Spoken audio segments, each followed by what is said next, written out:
सही चीज़ों का चयन कैसे करें? दोस्ती सुप्रिया जी की नहीं जाती, हो जाती है। किसी के साथ रहेंगे तो उसके व्यक्तित्व की सही परीक्षा हो जाती है। तो क्या करते हैं कि जब भविष्य का निर्माण करने के लिए जाते हैं तो सबसे पहले अतीत को खंगाल करके देखते हैं। अपना जो चुनाव है वो सही नहीं कर पाते, चाहे वो दोस्त में हो, चाहे परिवार में हो, या चाहे ऑफिस या अपने ऑफिस के एरिया में हो। तो हम सही चीज़ों का चयन कैसे करें? जैसे कहा जाता है कि दोस्ती अच्छे व्यक्ति से करनी है, तो हमें कैसे पता चले कि ये हमारे साथ सही रहेगा ये या सही व्यक्ति है? दोस्ती सुप्रिया जी की नहीं जाती, हो जाती है। तो पहला तो क्या है, इस चीज़ को इस दृष्टि से सोचा जाए कि हम लोग ये सोच के न करें कि हमें किसी व्यक्ति के साथ दोस्ती करनी है। क्योंकि क्या है, व्यक्ति के व्यक्तित्व की सही परीक्षा तो उसके साथ लंबा समय गुजारने पर ही हो पाती है। हिंदी में कहावत है कि यदि किसी व्यक्ति को जानना है, और 100 वर्ष पुरानी कहावत है, कि उसके साथ जो है 60 किलोमीटर की यात्रा कर लो। 60 किलोमीटर की यात्रा का मतलब ये है कि उस ज़माने में जब लोग पैदल चला करते थे तो हफ्ता भर लगता था। हफ्ता भर यदि आप किसी के साथ रहेंगे तो उसके व्यक्तित्व की सही परीक्षा हो जाती थी। तो 10 मिनट देख करके किसी के गुण, स्वभाव, कर्म का मूल्यांकन नहीं होता। मूल्यांकन तो उसके साथ एक लंबी अवधि गुजारने में होता है। तो हमारे को जो दृष्टि रखने की आवश्यकता है सही या गलत जानने के लिए, उसमें पहला तो ये कि हमारे जो मानदंड हैं वो सही होने चाहिए। यदि हमारे बेंचमार्क ही गलत है, हम लोगों ने रोल मॉडल ही गलत बनाए हुए हैं, तो हमें उन लोगों के अंदर अच्छाई दिखने लगेगी जिनके पास सामाजिक दृष्टि से सफलता होगी, पर वहाँ तक पहुँचने का पथ अनैतिकता से भरा हुआ होगा। तो जैसे कि कभी-कभी ये होता है कि हम करना कुछ अच्छा चाहते हैं और वो हो नहीं पाता, फिर उसकी जो गिलानी होती है, आत्मगिलानी जिसे बोलते हैं, वो मन में रह जाती है और जिससे व्यक्ति ओवरकम नहीं हो पाता, उससे उसे स्ट्रेस होता है, डिप्रेशन आता है। और आजकल के जो भी यहाँ देख रहे हैं, सबको ये पता है कि बहुत सारे लोग डिप्रेशन में चले जाते हैं, स्ट्रेस में चले जाते हैं। और बहुत सारे लोगों का हमारे पास सवाल भी आता है कि आप इतना धर्म की यात्रा करती हैं, तो आप पूछिए कि हम ये स्ट्रेस जो हमें हो गया है, हम ना चाहते हुए भी उसमें घुसते जा रहे हैं, उससे बाहर कैसे आया जाए? यदि हमें भविष्य का निर्माण करना है, लोग क्या करते हैं कि जब भविष्य का निर्माण करने के लिए जाते हैं तो सबसे पहले अतीत को खंगाल करके देखते हैं। और जो गुजरा हुआ कल है वो बदला नहीं जा सकता, उससे सीखा जा सकता है। तो जो उद्देश्य है वो ये कि जो गुजरा हुआ कल है उससे सीखे व्यक्ति। जो गलतियां हो गई उसको आज मैं बदल नहीं सकता, जिस गलत पथ पर चला गया उसको बदल नहीं सकता। क्यों? क्योंकि वहाँ पर अब पलट करके उस समय को बदल पाना संभव नहीं। ऐसी कोई मशीन नहीं, ऐसा कोई इक्विपमेंट नहीं जो मुझे पीछे ले जाए और जा कर के दोबारा से सही करने की प्रेरणा दे। पर मैं उससे सीख सकता हूँ और सीख करके ये तौल सकता हूँ कि मुझे आगे चल के क्या नहीं करना है। तो अतीत से व्यक्ति चिपक करके न बैठे, पर भविष्य के निर्माण का प्रयत्न करें। और भविष्य के निर्माण का मूल मंत्र क्या है? वर्तमान। आज के क्षण को यदि बेहतर किया जाएगा तो भविष्य अपने आप ही बेहतर होता चला जाता है। लोग ये सोचते हैं कि आज मैं खराब करता जाऊं और फिर उसके बाद हो सकता है कि परसों बेहतर हो जाए, तो ऐसा संभव नहीं है। जो मेरा ये क्षण है वही मेरे भविष्य का निर्माण कर रहा है।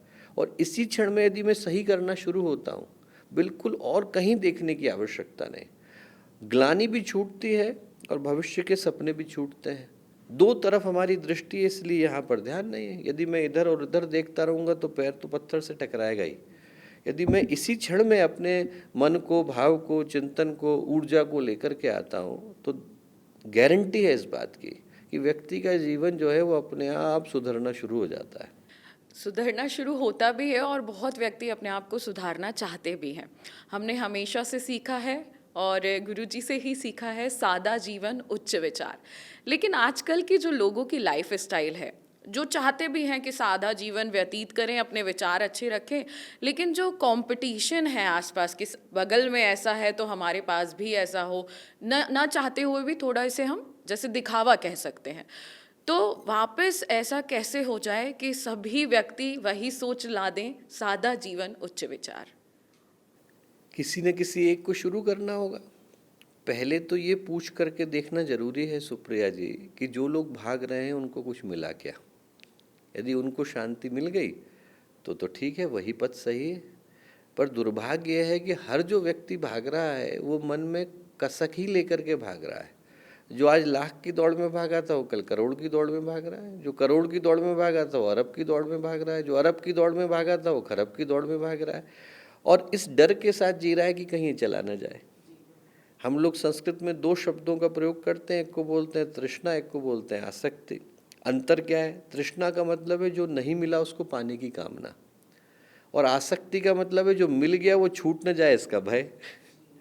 तो या तो व्यक्ति के मन में ये कामना है कि जो नहीं मिला वो मिल जाए, या व्यक्ति के मन में ये भय है कि जो मिल गया है कहीं गलती से चला न जाए।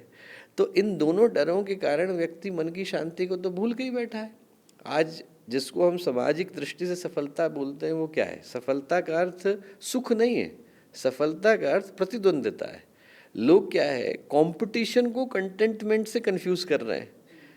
आपके पास जॉब है इतना काफ़ी नहीं, औरों से बेहतर होनी चाहिए। आपके पास पैसा इतना काफ़ी नहीं, औरों से ज़्यादा होनी चाहिए। आपके पास कौन से ब्रांड की घड़ी है, आपका घर कहाँ है, और इस दौड़ में हर कोई लगा हुआ है।